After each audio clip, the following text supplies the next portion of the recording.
ओम श्री गुरुवे नमः। विश्वं दर्पण दृश्यमाननगरीतुल्यं निजान्तर्गतं पश्यन्नात्मनि मायया बहिरिवोद्भूतं यदा निद्रया यः साक्षात् कुरुते प्रबोधसमये स्वात्मानमेव अद्वयं तस्मै श्रीगुरुमूर्तये नमः। इदं श्रीदक्षिणामूर्तये। ॐ शान्तिः शान्तिः शान्तिः। प्रणाम भगवान। श्वेताश्वतरोपनिषद स्वामी श्री अखंडानंद सरस्वती जी महाराज का दिव्य ग्रंथ, जिसमें भगवान हमारा 50वां प्रवचन प्रारंभ है और इसमें अध्याय 6 के मंत्र नंबर 1 से 4 की व्याख्या चल रही है। परमात्मा की प्राप्ति के साधन, इसका भाग 1 चल रहा है भगवान। तो हमारी व्याख्या जो है चौथे मंत्र की चल रही है, लास्ट की। पिछले सत्संग में बहुत सुंदर स्वामी जी ने एक रहस्य बताया था कि ऐसे वर को के वरुण जो जन्मे और मर जाए, बर बरिए गोपाल जो मारी चोड़ लो अमर हो जाए।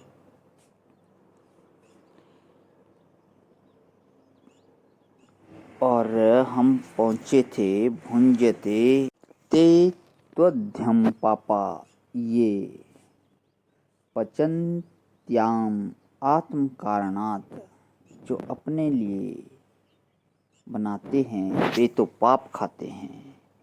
यह नहीं समझना कि वह रोटी के लिए है। यह जो बाजार में पकाते हैं ना, जो रचते पचते हैं, वो किसके लिए? घर में झाड़ू लगाते हैं, वे किसके लिए? घर में झाड़ू लगाते हो किसके लिए? बढ़िया कपड़ा पहनते हो किसके लिए? तो केवलाद भवति या केवलादः, श्रुति ने कहा वह केवल पापी होता है जो सिर्फ अपने भोग के लिए काम करता है। यहाँ से आगे भगवान आज का सत्संग। भावांश सर्वान विनियोजेत यह, उस अग्ग से बचोगे सभी भोगों को ईश्वर की तरफ भेजकर। उपशौकन संस्कृत में एक शब्द है, बायन भी एक शब्द है। जैसे किसी के घर में ब्याह होता है ना, और 4-4 लड्डू रिश्तेदारों के घर भेज दिए, तो उसका नाम क्या है? हमारे गांव में तो उसको बायन बोलते हैं। उपायन शब्द भी होता है और बायन शब्द भी संस्कृत में। उपशौकन अपने संपूर्ण कर्मों का वायन अपने मालिक के घर में भेजो। कैसे?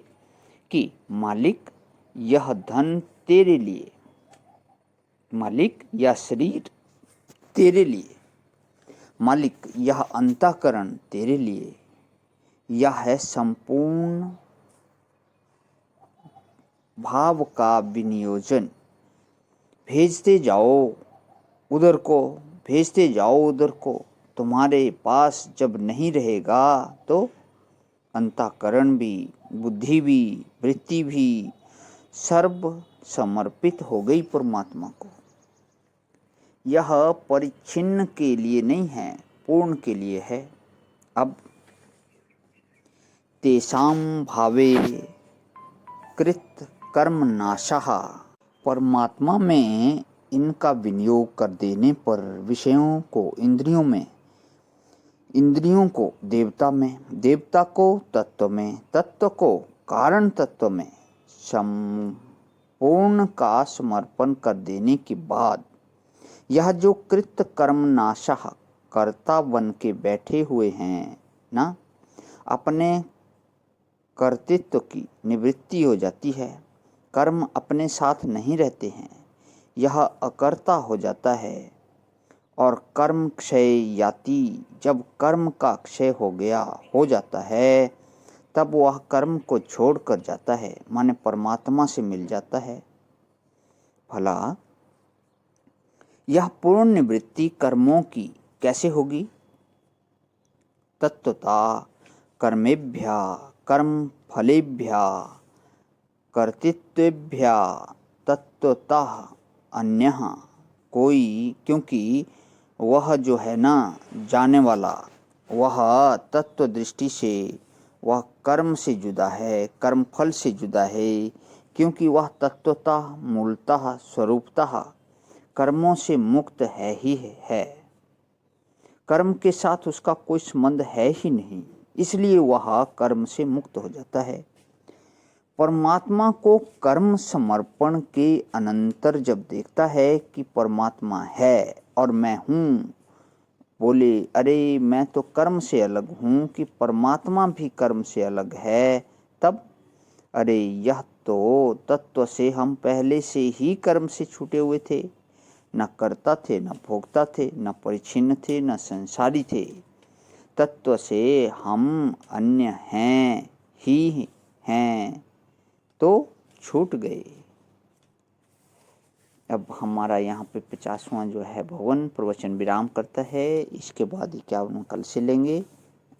ओम शांति शांति शांति। प्रणाम भवन।